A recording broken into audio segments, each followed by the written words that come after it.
کچھ کے ہاں امام شافعی کے ہاں اور کچھ اور کے ہاں یہ سجدے کی آیت ہے، احتیاطاً ہم نماز کی بریک میں یا اگلی بریک میں آپ لوگ سجدہ کر لینا. یا ایھا الذین آمنوا ارکعوا واسجدوا واعبدوا ربکم وافعلوا الخیر لعلکم تفلحون. رکوع کرو اہل ایمان، رکوع کرو، سجدہ کرو، اللہ کی عبادت، اپنے رب کی عبادت کرو اور اچھے کام کرو. 4 چیزیں کہی ہیں، رکوع، پھر سجدہ، پھر اللہ کی عبادت اور پھر اچھے کام. یہ بھی ایک بڑی فلسفی ترتیب ہے. رکوع جب آپ آنکھوں سے دیکھتے ہو رکوع تو انسان آدھا جھک گیا ہے، جب آپ سجدہ دیکھتے ہو تو وہ پورا جھک گیا ہے. یہی بات ہے نا. تو ایک طرح سے ایک ترتیب ہے کہ اللہ تعالیٰ نے ہمیں سکھایا ہے کہ اپنے اللہ تعالیٰ کے سامنے جب ہم اپنے آپ کو پیش کرتے ہیں تو اس میں بھی مراحل ہوتے ہیں. یعنی انسان 100% ایک دم سے نہیں پہنچ جاتا، اس کو لترکبن طبقا عن طبق، تم ایک مرحلے سے دوسرے مرحلے کی طرف جاؤ گے. تو نماز میں بھی وہ مراحل سکھا دی. پہلے انسان کھڑا ہے، پھر آدھا جھکا، پھر پورا جھکا. اور اسی طرح ہم جب اللہ تعالیٰ کی اطاعت کی طرف آتے ہیں تو اس میں سٹیجز ہوتی ہیں اور ہم زیادہ سے زیادہ اللہ تعالیٰ کی اطاعت کی طرف آتے ہیں. اور یہی درس نماز کی حرکات میں سے بہت سارے دروس میں سے ایک درس یہ بھی ہے. تو یہ تو آ گیا ارکعوا واسجدوا. لیکن ہم اگر رکوع اور سجدے کو ملائیں تو یہی تو اصل عبادت ہے نماز. لیکن پھر اس کے بعد کس چیز کا ذکر کیا؟ واعبدوا ربکم. لیکن پہلی 2 باتیں تو پہلے ہی عبادت تھیں، تو پھر اس کے بعد عبادت کا ذکر کرنے کی کیا حکمت ہو سکتی ہے؟ اس کے بہت سارے جواہر میں سے ایک چھوٹا سا موتی یہ ہے کہ یہاں پر اللہ تعالیٰ کہہ رہے ہیں کہ اب جو تم نے سب سے اعلیٰ عبادت کر لی نا، اب تم باقی زندگی میں میری عبادت کے لیے تیار ہو.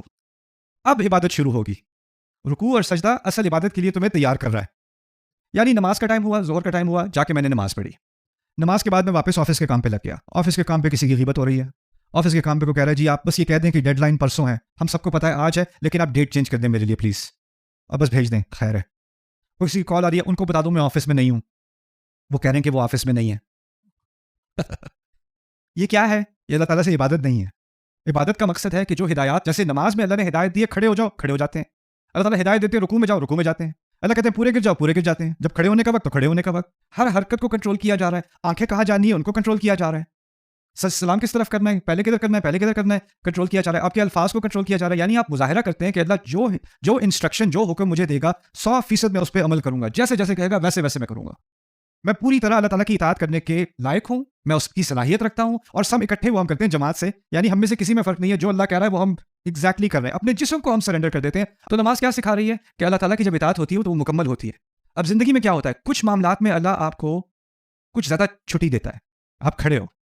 کچھ معاملات میں اللہ نے زیادہ مطالبہ کیا ہے، جیسے کیا ہے، رکوع. کچھ معاملات میں اللہ نے بہت زیادہ مطالبہ کیا ہے، جیسے سجدہ. آنکھیں کچھ اب سجدہ کرتا ہے نا انسان، لیکن جب انسان قیام میں کھڑا ہوتا ہے نا تو اللہ نے ہماری آنکھیں ایسی نہیں بنائی کہ اگر آپ نے جائے نماز بچھائی ہوئی ہے تو آپ کو صرف یہ مربع نظر آ رہا ہے. اگر کوئی بچہ بھاگتا ہوا جائے گا تو آپ کو وہ بھی نظر آ جائے گا، ایسی بات ہے نا. لیکن جب آپ رکوع کریں گے تو آپ کے نظر کے دائرے میں کمی ہوئی کہ نہیں؟ کمی آ گئی نا. جب سجدے میں گئے تو نظر کہاں تک جاتی ہے؟ بالکل نہیں جاتی، بالکل آپ کا دائرہ بند ہو جاتا ہے.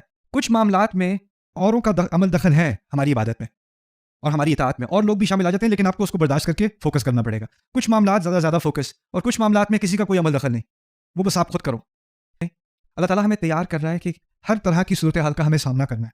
اگر اللہ تعالیٰ چاہتے ہیں نا کہ ہم دنیا کو چھوڑ کے بس اللہ کی عبادت کریں، تو شاید جس طرح بدھسٹ ہوتے ہیں یا ہندو ہوتے ہیں یا اور مذاہب ہوتے ہیں جو آنکھیں بند کر کے پہاڑ پہ کہیں جا کے باقی سب سے دور ہو کے 6 گھنٹے بیٹھے رہتے ہیں تاکہ وہ کانسنٹریٹ کر سکیں.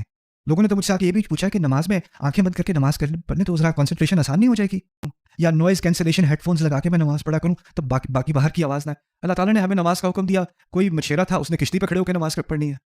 کوئی کسان ہے، اس نے کھیت میں کھڑے ہو کے نماز پڑھنی ہے.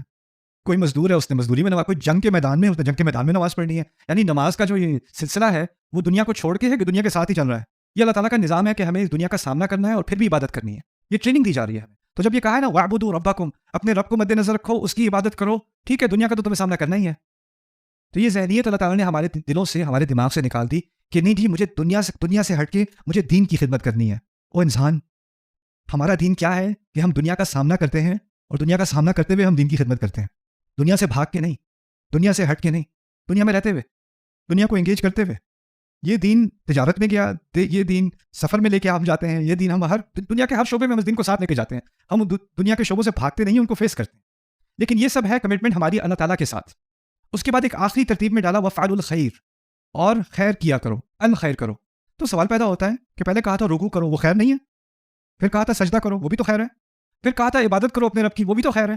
اور اب کیا کہہ رہے ہیں؟ اور الخیر کرو، الخیر کرو. تو اس سے مراد یہ ہے کہ ان سب کے بعد ایک اور مرحلہ بھی ہے، اور وہ ہے سب سے بہترین کرنے کا کام. سب سے بہتر الخیر، خیر عربی میں کہتے ہیں اچھے کام کو، الخیر کہتے ہیں بہترین کام کو. یہاں پر الخیر سے سب سے بہترین کام کرو. اور سب سے بہترین میں بہت سارے علماء نے اس پر بہت تدبر کیا کہ یہ کیا بات کہی جا رہی ہے, اور اس میں بہت ساری رائے جو ایک رائے میرے دل کو لگتی ہے اور کا میں انکار نہیں کرتا, وہ یہ بھی ہے کہ یہاں پر اللہ تعالیٰ نے اللہ تعالیٰ کی عبادت اور خدمت خلق دونوں کو ملا کر بہترین, یعنی دونوں طرف, ایک طرف ایک نظر آپ کی انسانیت کی بھلائی کی طرف ہے, اس میں دعوت کا بھی کام ہے, اس میں انسان کی اصلاح کا بھی کام ہے, اس میں فلاح کا بھی کام ہے, ریلیف کا بھی کام ہے, تعبیر کا بھی کام ہے, وہ ساری چیزیں ہیں, اور دوسری طرف اللہ تعالیٰ کی عبادت بھی ہے. اب یہ ساری چیزیں ایک ساتھ ہو گئیں تو ایک کلائمیکس تک آ گئی یہ بات, ارکعوا واسجدوا واعبدوا ربکم وافعلوا الخیر لعلکم تفلحون, تاکہ تم فلاح تک پہنچ جاؤ.